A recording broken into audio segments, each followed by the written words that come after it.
Hit cinema ಅನ್ನೋ ಪರಿಸ್ಥಿತಿಗೆ ಬಂದ್ ನಿಂತಿದೆ. ಆರ್ಥಿಕ ಚಟುವಟಿಕೆಗಳು ಕೂಡ ಹೆಚ್ಚಾಗಿ ನಡೆದೇ ಇರುವಂತಹ ಸಂದರ್ಭ. ಹೀಗಿರುವಾಗ ಚಲನಚಿತ್ರೋದ್ಯಮದಲ್ಲಿ ತೊಡಗಿಸಿಕೊಂಡಿರುವ ನಟ ನಟಿಯರು ಇತರ ತಂತ್ರಜ್ಞರು ಅವಕಾಶ ಸಿಗೋದು ವಿರಳ, ಸಿಕ್ಕಿದ್ರೆ ಅದು ಯಶಸ್ವಿ ಆಗೋದು ವಿರಳ ಅನ್ನೋ ಪರಿಸ್ಥಿತಿಯಲ್ಲಿದ್ದಾರೆ. ಇಂತಹ ಸಂದರ್ಭದಲ್ಲಿ ರಾಜ್ಯ ಸರ್ಕಾರದ ಹೊಣೆಗಾರಿಕೆ ಆಗತ್ತೆ ಚಿತ್ರೋದ್ಯಮಕ್ಕೆ, ಕಲಾವಿದರಿಗೆ ಸಂಪೂರ್ಣ ಬೆಂಬಲವನ್ನ ನೀಡೋದು. ಇದಕ್ಕೊಂದು ಉತ್ತಮವಾದ ಅವಕಾಶ ರಾಜ್ಯ ಸರ್ಕಾರದ ಕೈಲಿತ್ತು. ಆದ್ರೆ ಅದೇನೋ ಹೇಳ್ತಾರಲ್ಲ, ಸುಮ್ಮನಿರೋಕಾಗದೆ ವಿವಾದವನ್ನ ಮೈಮೇಲೆ ಹೇಳ್ಕೊಂಡ್ರು ಅಂಥ ಕೆಲಸವನ್ನ ಮಾಡಿದೆ ರಾಜ್ಯ ಸರ್ಕಾರ. ಪರಭಾಷೆಯ ನಟಿಗೆ, ನಮ್ಮಲ್ಲೇನೆ ಅನೇಕ ನಟಿಯರಿದ್ದಾರೆ, ಪ್ಯಾನ್ ಇಂಡಿಯಾ ಲೆವೆಲ್ ನಟಿಯರು ಕರ್ನಾಟಕದಲ್ಲಿದ್ದಾರೆ. ಹೀಗಿರುವಾಗ ಪರಭಾಷೆಯ ನಟಿಗೆ ರಾಯಭಾರಿ ಪಟ್ಟ ನೀಡಿ ಇಕ್ಕಟ್ಟಿಗೆ ಸಿಲುಕಿದೆ ರಾಜ್ಯ ಸರ್ಕಾರ. ಹೆಚ್ಚು ಸಂಭಾವನೆ ನೀಡಿ ರೆಡ್ ಕಾರ್ಪೆಟ್ ಹಾಕಿದ್ ಯಾಕೆ ಅಂತ ಕನ್ನಡ ಪರ ಸಂಘಟನೆಗಳು ಬೀದಿಗಿಳಿದಿವೆ.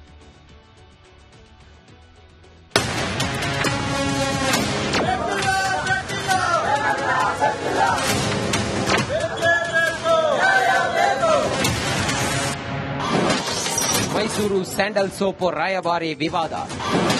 ಕೆಎಸ್ಡಿಎಲ್ ವಿರುದ್ಧ ಭುಗಿಲೆದ್ದ ಕನ್ನಡಿಗರ ಅಸಮಾಧಾನ.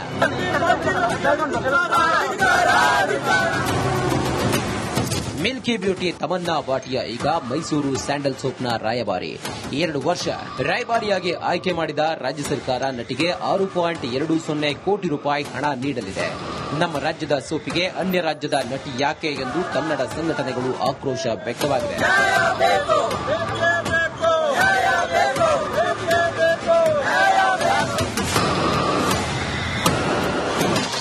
ಕನ್ನಡಿಗರಿಂದ ಬಾಯ್ಕಾಟ್ ಅಸ್ತ್ರ ಪ್ರಯೋಗ.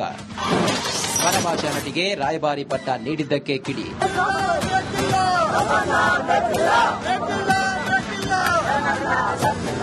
ಇನ್ನು ತಮನ್ನಾ ಆಯ್ಕೆಗೆ ಕನ್ನಡಿಗರಿಂದ ಭಾರಿ ವಿರೋಧ ವ್ಯಕ್ತವಾಗಿದೆ. ಕನ್ನಡ ಕಲಾವಿದರನ್ನ ಕಡೆಗಣಿಸಿ ಪರಭಾಷಿಗರಿಗೆ ಯಾಕೆ ಮಣೆ ಎಂಬ ಟೀಕೆ ವ್ಯಕ್ತವಾಗಿದೆ. ಕರ್ನಾಟಕದ ಹೆಮ್ಮೆಯ ಬ್ರ್ಯಾಂಡ್ ಕನ್ನಡದವರಿಂದಲೇ ಪ್ರಚಾರ ಮಾಡಬಹುದಿತ್ತು. ಮೈಸೂರು ಸ್ಯಾಂಡಲ್ಗೆ ತಮನ್ನಾ ಬೇಕಾಗಿರಲಿಲ್ಲ ಎಂಬ ಅಭಿಪ್ರಾಯ ವ್ಯಕ್ತವಾಗಿದೆ. ರಾಜ ಮಹಾರಾಜರು ಸ್ಥಾಪನೆ ಮಾಡಿದಂತ ಮೈಸೂರು ಸ್ಯಾಂಡಲ್ ಇವತ್ತು ಇಡೀ ದೇಶಕ್ಕೆ ಗೊತ್ತಿರತಕ್ಕಂತ ಒಂದು ಬ್ರ್ಯಾಂಡ್ ಇದು. ನೀವಿಲ್ಲಿ ಯಾವುದೋ ಒಬ್ಬ ಹಿಂದಿ ನಟಿಯನ್ನ ಕರ್ಕೊಬಂದು 6.5 ಕೋಟಿ ಹಣವನ್ನ ಅವರಿಗೆ ನೀವು ವ್ಯಯ ಮಾಡಿ ನಮ್ಮ ಸಂಸ್ಥೆಗೆ ನೀವು ಅವ್ರನ್ನ ನಿಯಮ ಮಾಡ್ಕೊತಾ ಇದ್ದೀರಲ್ಲ, ನಿಮ್ಗೇನು ಅವ್ರ ಮೇಲೆ ಅಭಿಮಾನ ಇದೆಯಾ, ಲವ್ ಇದೆಯಾ ನಿಮ್ಗೇನಾದ್ರೂ ನೀವು ಏನು ತಮನ್ನ ಮೇಲೆ? ಹಾಗಾಗಿ ಕರ್ಕೊಂಡ್ಬಂದು ಈ ರೀತಿ ನಮ್ಮ ಕನ್ನಡಿಗರಿಗೆ ಅವಮಾನ ಮಾಡುವಂತ ಕೆಲಸವನ್ನ ನೀವು ಮಾಡ್ತಾ ಇದ್ದೀರಾ. ಯಾವುದೇ ಕಾರಣಕ್ಕೂ ಇದಕ್ಕೆ ಅವಕಾಶ ಕೊಡೋದಿಲ್ಲ. ಕನ್ನಡಿಗರ ಸೋಪ್ ಸ್ಯಾಂಡಲ್ ಸೋಪ್, ಕರ್ನಾಟಕದ ಸೋಪ್ ಸ್ಯಾಂಡಲ್ ಸೋಪ್, ಗಂಧದ ಸೋಪ್, ಗಂಧ ಕನ್ನಡಿಗರ ಸೋಪ್. ಎಲ್ಲರೂ ಕನ್ನಡಿಗರ ಸೋಪ್ ಸ್ಯಾಂಡಲ್ ಸೋಪ್ ಉಪಯೋಗಿಸಿ. ನಾನೇ ಪುಗ್ಸೆಟ್ಟೆ ರಾಯಭಾರಿಯಾಗಿದ್ದೀನಿ, ಉಪಯೋಗಿಸಿ. ರಾಜ್ಯ ಸರ್ಕಾರದಿಂದ ಕನ್ನಡಿಗರ ಕಡೆಗಣನೆ ಆಗಿಲ್ಲ. ಕನ್ನಡಿಗರ ಕಿಚ್ಚಿಗೆ ಸಚಿವ ಎಂಬಿ ಪಾಟೀಲ್ ಸಮರ್ಥನೆ. ತಮನ್ನಾ ರಾಯಭಾರಿ ಆಯ್ಕೆ ಕುರಿತು ರಾಜ್ಯ ಸರ್ಕಾರ ಸ್ಪಷ್ಟನೆ ನೀಡಿದೆ. ಕರ್ನಾಟಕದ ಹೆಮ್ಮೆಯ ಬ್ರ್ಯಾಂಡ್ ಕರ್ನಾಟಕದಾಚೆಯೂ ಮಾರ್ಕೆಟ್ ಮಾಡಲು ಪ್ರಯತ್ನ ಮಾಡಲಾಗ್ತಿದೆ. ಈ ವಿಚಾರದಲ್ಲಿ ಕನ್ನಡ ಕಲಾವಿದರನ್ನ ಕಡೆಗಣಿಸಿಲ್ಲ, ಅಗೌರವ ತೋರಿಸಿಲ್ಲ. ಮಾರುಕಟ್ಟೆ ಉದ್ದೇಶದಿಂದ ತಮನ್ನಾ ಆಯ್ಕೆ ಮಾಡಲಾಗಿದೆ ಅಂತ ಸಚಿವ ಎಂಬಿ ಪಾಟೀಲ್ ಹೇಳಿದ್ದಾರೆ. ಮೈಸೂರು ಸ್ಯಾಂಡಲ್ ಸೋಪು ಇವತ್ತು ನಾವು 18% ಕರ್ನಾಟಕದಲ್ಲಿ ಮಾರಾಟ ಆಗ್ತದೆ. ಇನ್ನು ಉಳಿದಂತ 82% ಬೇರೆ ಬೇರೆ ರಾಜ್ಯದಲ್ಲಿ ಆಗ್ತದೆ. ನಾವು ಪ್ಯಾನ್ ಇಂಡಿಯಾ ಅಪೀಲ್ ಹೊಂದಬೇಕು.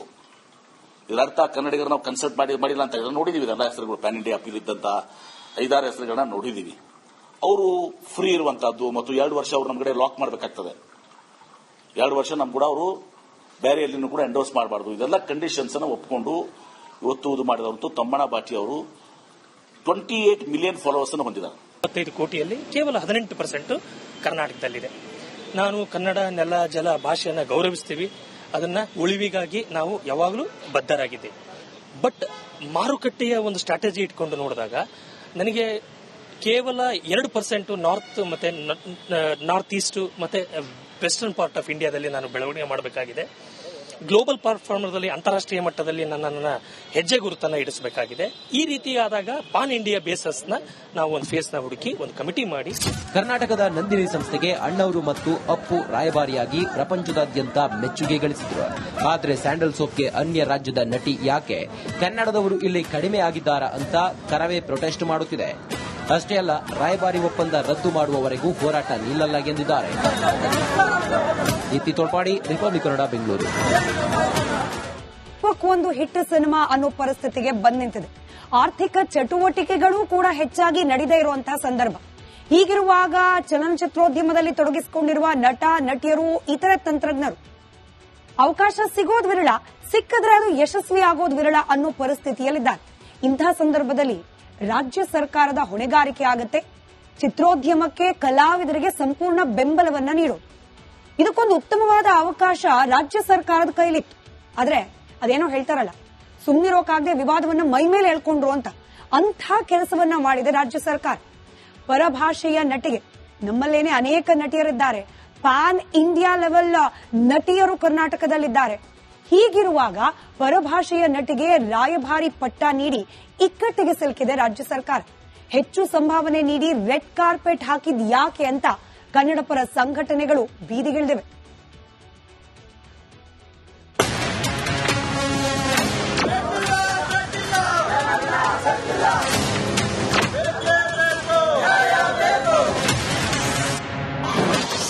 ಮೈಸೂರು ಸ್ಯಾಂಡಲ್ ಸೋಪ್ ರಾಯಭಾರಿ ವಿವಾದ. ಕೆಎಸ್ಡಿಎಲ್ ವಿರುದ್ಧ ಭುಗಿಲೆದ್ದ ಕನ್ನಡಿಗರ ಅಸಮಾಧಾನ.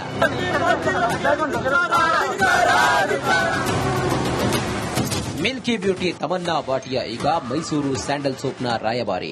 2 ವರ್ಷ ರಾಯಭಾರಿಯಾಗಿ ಆಯ್ಕೆ ಮಾಡಿದ ರಾಜ್ಯ ಸರ್ಕಾರ ನಟಿಗೆ 6.20 ಕೋಟಿ ರೂಪಾಯಿ ಹಣ ನೀಡಲಿದೆ. ನಮ್ಮ ರಾಜ್ಯದ ಸೋಪಿಗೆ ಅನ್ಯ ರಾಜ್ಯದ ನಟಿ ಯಾಕೆ ಎಂದು ಕನ್ನಡ ಸಂಘಟನೆಗಳು ಆಕ್ರೋಶ ವ್ಯಕ್ತವಾಗಿದೆ.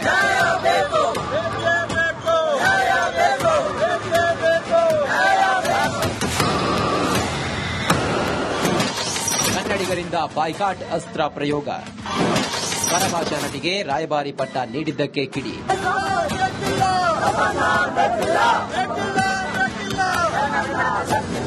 ಇನ್ನು ತಮನ್ನಾ ಆಯ್ಕೆಗೆ ಕನ್ನಡಿಗರಿಂದ ಭಾರಿ ವಿರೋಧ ವ್ಯಕ್ತವಾಗಿದೆ. ಕನ್ನಡ ಕಲಾವಿದರನ್ನ ಕಡೆಗಣಿಸಿ ಪರಭಾಷಿಗರಿಗೆ ಯಾಕೆ ಮಣೆ ಎಂಬ ಟೀಕೆ ವ್ಯಕ್ತವಾಗಿದೆ.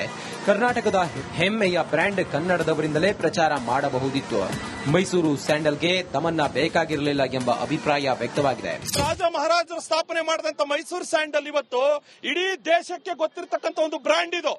ನೀವಿಲ್ಲಿ ಯಾವುದೋ ಒಬ್ಬ ಹಿಂದಿ ನಟಿಯನ್ನ ಕರ್ಕೊಬಂದು 6.5 ಕೋಟಿ ಹಣವನ್ನ ಅವರಿಗೆ ನೀವು ವ್ಯಯ ಮಾಡಿ ನಮ್ಮ ಸಂಸ್ಥೆಗೆ ನೀವು ಅವ್ರನ್ನ ನಿಯಮ ಮಾಡ್ಕೋತಾ ಇದ್ದೀರಲ್ಲ, ನಿಮ್ಗೇನು ಅವ್ರ ಮೇಲೆ ಅಭಿಮಾನ ಇದೆಯಾ, ಲವ್ ಇದೆಯಾ ನಿಮ್ಗೇನಾದ್ರೂ ನೀವು ಏನು ತಮನ್ನ ಮೇಲೆ? ಹಾಗಾಗಿ ಕರ್ಕೊಂಡ್ಬಂದು ಈ ರೀತಿ ನಮ್ಮ ಕನ್ನಡಿಗರಿಗೆ ಅವಮಾನ ಮಾಡುವಂತ ಕೆಲಸವನ್ನ ನೀವು ಮಾಡ್ತಾ ಇದ್ದೀರಾ.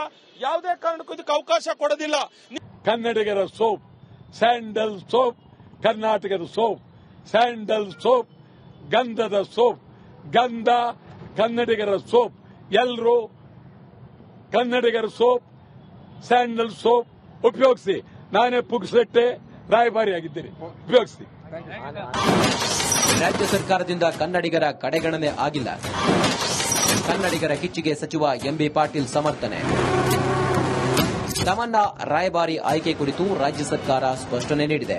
ಕರ್ನಾಟಕದ ಹೆಮ್ಮೆಯ ಬ್ರ್ಯಾಂಡ್ ಕರ್ನಾಟಕದಾಚೆಯೂ ಮಾರ್ಕೆಟ್ ಮಾಡಲು ಪ್ರಯತ್ನ ಮಾಡಲಾಗ್ತಿದೆ. ಈ ವಿಚಾರದಲ್ಲಿ ಕನ್ನಡ ಕಲಾವಿದರನ್ನ ಕಡೆಗಣಿಸಿಲ್ಲ, ಅಗೌರವ ತೋರಿಸಿಲ್ಲ. ಮಾರುಕಟ್ಟೆ ಉದ್ದೇಶದಿಂದ ತಮನ್ನಾ ಆಯ್ಕೆ ಮಾಡಲಾಗಿದೆ ಅಂತ ಸಚಿವ ಎಂಬಿ ಪಾಟೀಲ್ ಹೇಳಿದ್ದಾರೆ. ಮೈಸೂರು ಸ್ಯಾಂಡಲ್ ಸೋಪು ಇವತ್ತು ನಾವು 18% ಕರ್ನಾಟಕ ರಾಜ್ಯದಲ್ಲಿ ಮಾರಾಟ ಆಗ್ತದೆ. ಇನ್ನು ಉಳಿದಂತ 82% ಬೇರೆ ಬೇರೆ ರಾಜ್ಯದಲ್ಲಿ ಆಗ್ತದೆ. ನಾವು ಪ್ಯಾನ್ ಇಂಡಿಯಾ ಅಪೀಲ್ ಹೊಂದಬೇಕು. ಇದರರ್ಥ ಕನ್ನಡಿಗರು ನಾವು ಕನ್ಸಲ್ಟ್ ಮಾಡಿಲ್ಲ ಅಂತ ಹೇಳಿದ್ರೆ ನೋಡಿದೀವಿ. ಎಲ್ಲ ಹೆಸರುಗಳು ಪ್ಯಾನ್ ಇಂಡಿಯಾ ಅಪೀಲ್ ಇದ್ದಂತ 5-6 ಹೆಸರುಗಳನ್ನ ನೋಡಿದೀವಿ. ಅವರು ಫ್ರೀ ಇರುವಂತಹದ್ದು ಮತ್ತು 2 ವರ್ಷ ಅವ್ರು ನಮ್ಮ ಕಡೆ ಲಾಕ್ ಮಾಡಬೇಕಾಗ್ತದೆ. 2 ವರ್ಷ ನಮ್ ಕೂಡ ಅವರು ಬೇರೆ ಎಲ್ಲಿನೂ ಕೂಡ ಎಂಡೋರ್ಸ್ ಮಾಡಬಾರ್ದು. ಇದೆಲ್ಲ ಕಂಡೀಷನ್ಸ್ ಅನ್ನು ಒಪ್ಪಿಕೊಂಡು ಇವತ್ತು ಇದು ಮಾಡಿದವರು ತಮ್ಮಣ್ಣ ಭಾಟಿ ಅವರು 28 ಮಿಲಿಯನ್ ಫಾಲೋವರ್ಸ್ ಅನ್ನು ಹೊಂದಿದ್ದಾರೆ. 25 ಕೋಟಿಯಲ್ಲಿ ಕೇವಲ 18% ಕರ್ನಾಟಕದಲ್ಲಿದೆ.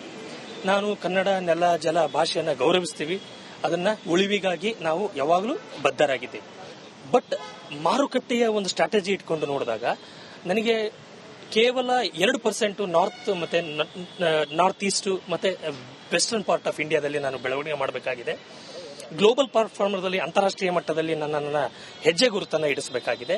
ಈ ರೀತಿಯಾದಾಗ ಪಾನ್ ಇಂಡಿಯಾ ಬೇಸಸ್ ನಾವು ಒಂದು ಫೇಸ್ ನ ಹುಡುಕಿ ಒಂದು ಕಮಿಟಿ ಮಾಡಿ ಕರ್ನಾಟಕದ ನಂದಿನಿ ಸಂಸ್ಥೆಗೆ ಅಣ್ಣವರು ಮತ್ತು ಅಪ್ಪು ರಾಯಭಾರಿಯಾಗಿ ಪ್ರಪಂಚದಾದ್ಯಂತ ಮೆಚ್ಚುಗೆ ಗಳಿಸಿದ್ರು.